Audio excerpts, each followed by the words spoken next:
Bismillahirrahmanirrahim. Dear students, Assalamu alaikum.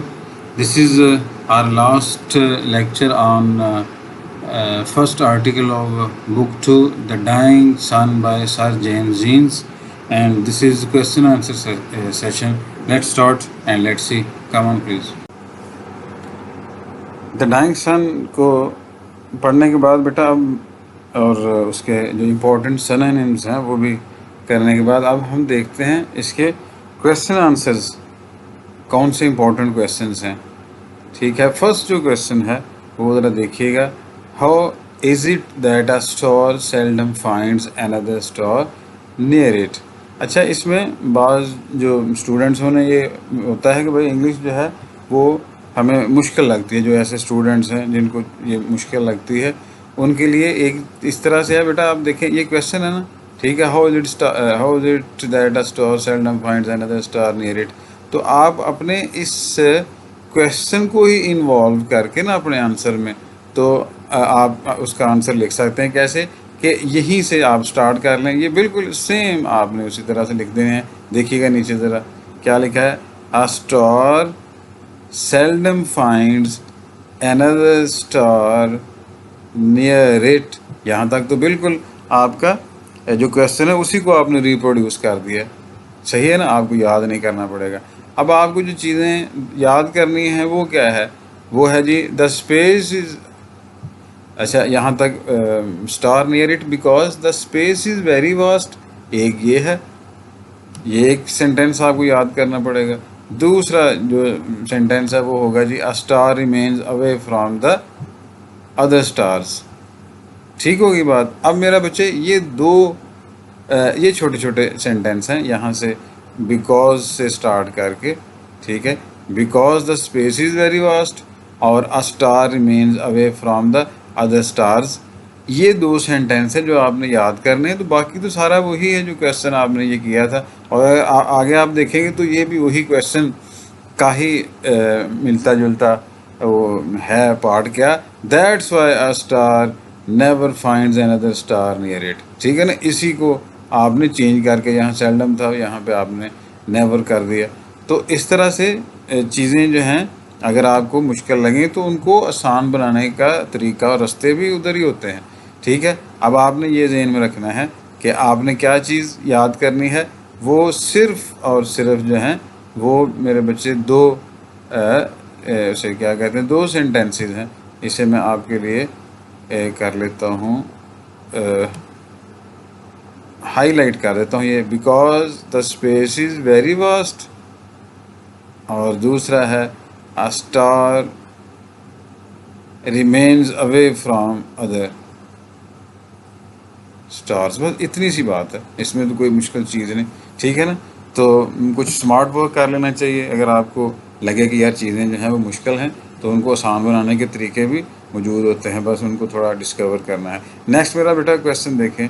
ये question जो है ना, सेकंड क्वेश्चन, इसके आंसर में आपका सेकंड, थर्ड, फोर्थ, ये तीन क्वेश्चन जो हैं वो इसके अंदर ही आते हैं। वो आपने इसको देख लेना है कि वो कौन कौन से जो हैं वो आंसर हैं जो आपने लेने हैं। आपका जो सेकंड ये क्वेश्चन है इसके अंदर ही थर्ड और फोर्थ जो क्वेश्चन है उसका आंसर भी मौजूद है। ठीक है ना, तो आपने ये समझना कि एक आप आंसर याद करेंगे तो उसके अंदर तीन क्वेश्चन जो हैं उनके आंसर्स आ जाएंगे। क्वेश्चन है बेटा, what happened when according to sir James Jeans. कहते हैं क्या हुआ था सर जेम्स जीन्स के मुताबिक जब एक abounding star through space came near the sun. जब एक घूमता, वो चक्कर लगाने वाला या घूमता जो सितारा है, घूमने फिरने वाला, आवारागर्द उसे कहते हैं, वो सूरज के करीब आया तो क्या हुआ। ठीक है, तो हम इसका आंसर लिखेंगे a wandering star happen to come near the sun. एक आवारागर्द या घूमने वाला, कोई आप उसे नाम दे लें, वो जो सितारा है क्या उसे happen to come near the sun, वो सूरज के करीब आ गया तो क्या हुआ, इट रेज्ड मीन्स ये जो सितारा था, जो स्टार था, वो उसने क्या किया, it raised a huge wave, एक उसने बड़ी सी जो लहर है वो पैदा कर दी। कहाँ पे? On the surface of the sun, सूरज की सतह पे। The wave became a mountain, उसके बाद क्या हुआ कि वही जो वेव बहुत बड़ी थी वो एक पहाड़ बन गई। एट लास्ट द माउंटेन, यही वाला जो पहाड़ बनी हुई थी वो लहर, वो क्या हुआ, ब्रोक इन टू पीसीज, वो टुकड़ों में बट गया वो पहाड़। पहले वो जो है उसके करीब आने से क्या हुआ कि लहर बनी, ठीक है, ये वाली, वो जो लहर है वो क्या बनी, माउंटेन बन गई। और यही माउंटेन जो है वो बाद में टुकड़ों में बांट के वो टुकड़े टुकड़े हो गई, और पीसीज पीसीज जब वो हुए तो फिर क्या हुआ, at last the mountain broke into pieces, आखिरकार जो पहाड़ है वो टुकड़ों में बट गया। फिर क्या हुआ जी, दे दे मीन्स यही ये पीसीज जो हैं, they began to move round the sun, ये पीसीज जो हैं, ये टुकड़े जो हैं वो सूरज के गिर्द घूमने लग गए। दे आर प्लैनेट्स, वो प्लैनेट्स हैं, और earth is one of them, हमारी ज़मीन जो है वो भी उनमें से एक है। देखें बड़ा आसान है, ये इजी इजी क्वेश्चन जो हैं वो लेंथी भी जो हैं उनको भी सिंप्लीफाई करके आपके लिए आसान कर दिए हैं। अगर आप इसको करना चाहें, और करना भी चाहिए, बल्कि आपको बहुत कम टाइम में आप ये चीज़ें अब कर लेंगे इंशाल्लाह। नेक्स्ट बेटा क्वेश्चन है, why is there no life on the stars, star जो हैं जो उनके ऊपर लाइफ क्यों नहीं है? तो उसका आंसर है उसी तरह से जैसे हमने पहले पीछे लिखा था कि देर इज़ नो, जैसे क्वेश्चन के अंदर से हम लेते हैं ना वर्ड्स, उसी तरह से यहाँ पे भी ऐसे ही करना है। हमने आंसर इसका किया है, there is no life on the stars, बिल्कुल यही, यहाँ तक तो ये हो गया। क्यों? Because they are too hot, वो बहुत ही ज़्यादा जो हैं वो गर्म हैं, ठीक है, too for life to exist on them, कि ज़िंदगी उन पे कायम हो सके, ठीक है। एक तो ये बात है कि वो बहुत ही ज़्यादा गर्म है, उन पे लाइफ जो है वो हो नहीं सकती। और दूसरी बात क्या है कि सम ऑफ देम, उनमें से कुछ जो हैं, आर एक्सट्रीमली कोल्ड, वो बहुत ही ज़्यादा ठंडे हैं। कुछ जो सितारे हैं वो बहुत ज़्यादा गर्म हैं और कुछ जो हैं वो बहुत ही ठंडे हैं। So life is not possible on them in both cases, चनाचे दोनों ही सूरतों में जो ज़िंदगी है वो मुमकिन नहीं है इन सितारों पे, क्योंकि कुछ सितारे बहुत ज़्यादा गर्म हैं और कुछ सितारे जो हैं वो बहुत ही ज़्यादा ठंडे हैं। तो ऐसी सूरत हाल में लाइफ जो है वो मुमकिन नहीं है, क्योंकि लाइफ जो है उसके लिए तो गर्मी और सर्दी इसके दरमियान में एक मॉडरेट टेम्परेचर जो है वो चाहिए होता है ना, ज़िंदगी जो है वो कायम रह सके। और ज़िंदगी जो है उसके अपीयरेंस के लिए भी, उसकी शुरू होने के लिए भी ये ज़रूरी है कि टेम्परेचर जो है वो इसी तरह का हो, जिसे हम उर्दू में कहते हैं मोतदिल टेम्परेचर जो है वो होगा, सुटेबल टेम्परेचर होगा, तो फिर लाइफ जो है वो स्टार्ट होगी। वरना बहुत गर्म होगा टेम्परेचर या बहुत ही ज़्यादा ठंडा होगा तो लाइफ जो है वो पॉसिबल नहीं है।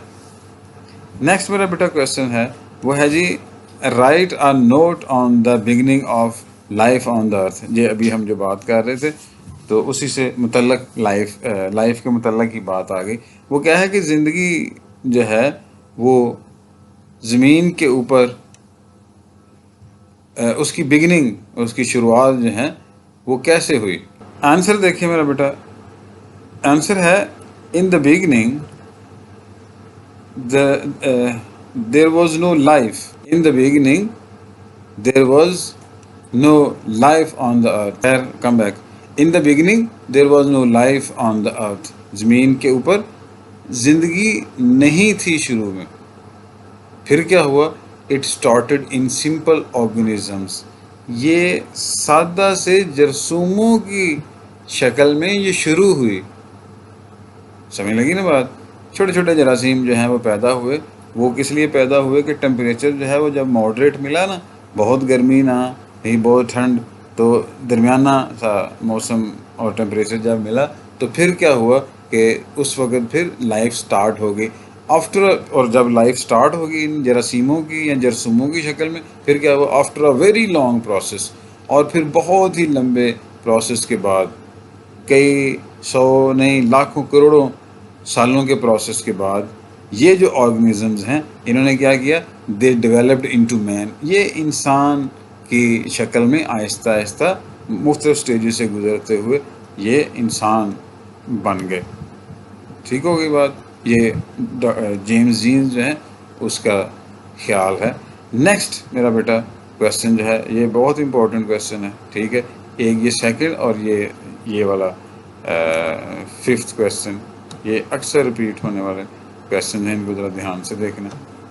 ये क्वेश्चन क्या है, वाई इज़ दिस यूनिवर्स, क्यों ये ज़िंदगी, ये जो कायनात है, of which our earth is a part, जिसका कि हमारी ज़मीन जो है जिसका एक हिस्सा है, सो फ्राइटनिंग, ये जो कायनात है जिसमें कि हमारी ज़मीन जो है वो भी उसका एक हिस्सा है, ये इतनी ज़्यादा फ्राइटनिंग या खौफनाक या डरावनी क्यों है।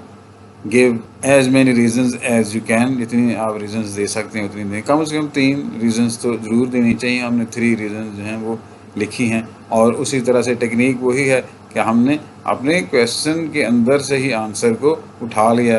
क्या है, दिस यूनिवर्स, बिल्कुल ये वाला, उसी तरह से of which earth is a part. ठीक हो गया बात। आगे यहाँ से ये वाला इज़ जो है वो यहाँ पे उठा के ले आए हैं, इज़ सो फ्राइटनिंग, आगे आपने क्या लगाया है, ये वाला वर्ड लगाया है, बिकॉज ऑफ। बिकॉज ऑफ क्यों, पहली जो वजह है वो ये है, इट्स वास्टनेस, ये जो कायनात है ये बहुत ही बड़ी है। ठीक है, हमने अपने आर्टिकल में पढ़ा था कि इतनी बड़ी है कि वी कांट इवन इमेजिन, हमारे तसव्वुर में भी नहीं आ सकती कि ये इतनी बड़ी है।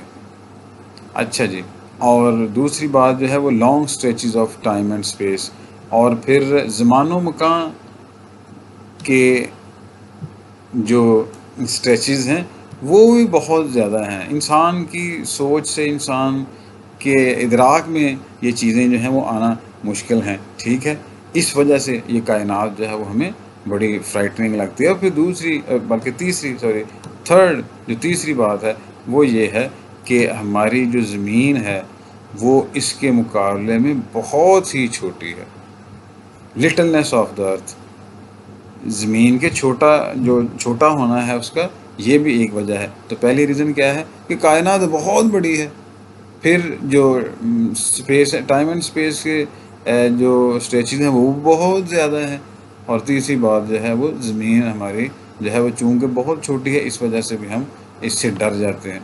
तो मेरे बच्चे ये इतना कोई मुश्किल काम नहीं है, ठीक है। और जो चीज़ें लंबी थी या जो आपको मुश्किल मुझे लगा कि लगती थी या लग सकती थी, उसको हमने सिंपलीफाई कर दिया है एक बात, और दूसरे ये किया है कि उनको छोटा कर दिया है। ठीक है ना, स्मॉल जो है वो काट के उनको ब्रीफ करने की कोशिश की है। तो अब ये आप पे है कि आप इसको याद करें, और मेरा ख्याल है अब याद करना आपके लिए कोई मुश्किल नहीं होनी चाहिए। ठीक है, तो आप उम्मीद है कि इसे ज़रूर लर्न करेंगे। And if you have any question, any problem, do ask me. Thank you very much. अस्सलाम वालेकुम व रहमतुल्लाह। Best of luck.